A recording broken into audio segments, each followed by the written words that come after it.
Ngiyaphila kanza kwethu. Uyena ungizwe umlando wasemaqhulwini into wasemdabona ngasemqoba ngabasemthathu.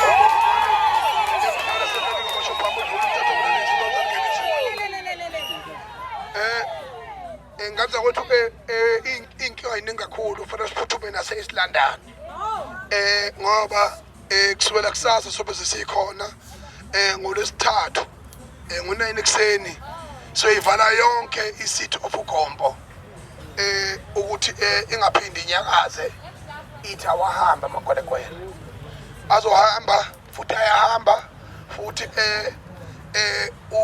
umongameli bamazwe omhlaba ukuthi bekwazi ukuthi benyakaze makukhuluma ama citizens akakwazi uhulumeni uzocela ivoti kubantu bese na engabalaleli abantu uma abantu sebeyisukumela ngokwe freedom charter ukuthi if you fail to govern the people shall govern themselves. Yebo. Siyakhala manje.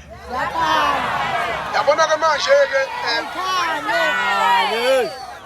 okubalekile i-constitution azange siyephule nakancane sihambisana nayo. Ngiyayibonga lento eniyenzayo eganza kwethu ukuthi nisihloniphe ekutheni nomthetho siwugcine sikhombisa ukuthi asilweli indlala asilweli ububha asizona igebengu kepha sifuna ukushintsha isimo ezweni lethu. Osopolitiki bangena kuyipolitiki bayicebisa bona baqamba amanga benza yonke into bese bahamba beyokhohlisana phansi kwama-icon bethi khona abayaziyo ukuyenza bethi all is under control. There's nothing under control. We are in charge of this country now. So ke manje ke masikwenza peaceful lokho sixosha abantu bemukela amazwe abo kuthiwa sinanembeza unembeza sinawo ubuntu sinabo sihlala iminyaka nalabo bantu belo bancewa kancane manje akekho uhulumeni obazi ukuthi kunabantu aba more than 100,000 abangahlangana ndawonye bezothi bacela ukuphindisela emakubo ngoba bathi basabele impilo zabo. Ayikho impilo yabo abayisabelayo.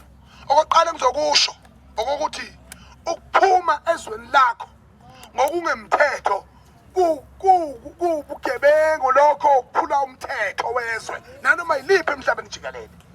Niyangizwa ngaza kwethu.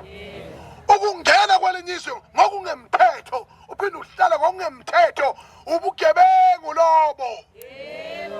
Imgodoya amakwelekwele ekhona la eSouth Africa yona ngabe ibonga ukuthi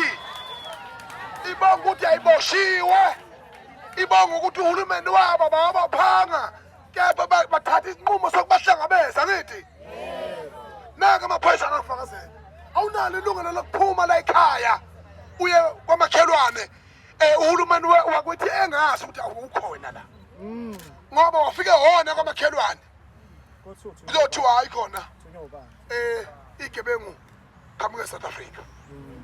Ngakho-ke siyacela nganza kwethu awahamba amakolokolo ngobuningi bawo ngoba futhi kufanele azi ukuthi esiwesaphi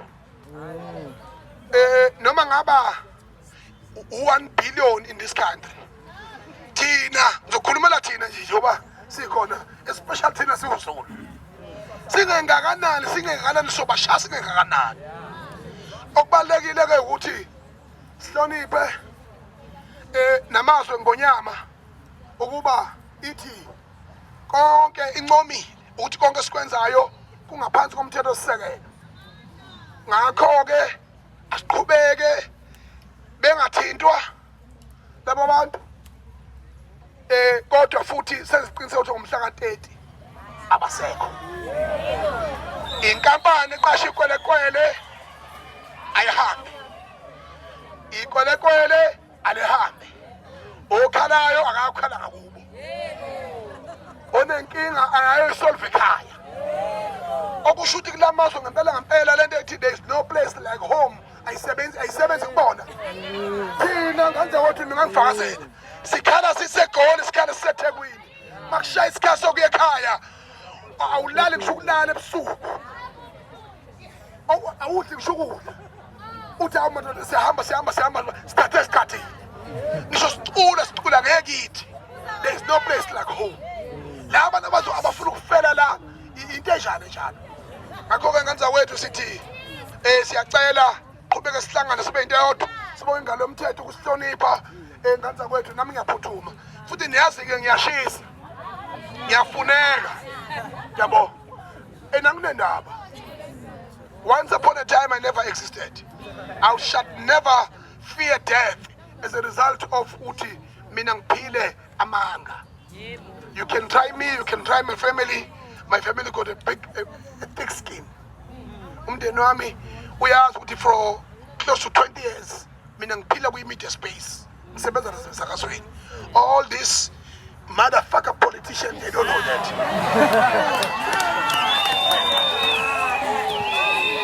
They think, all these politicians, they think I was born yesterday.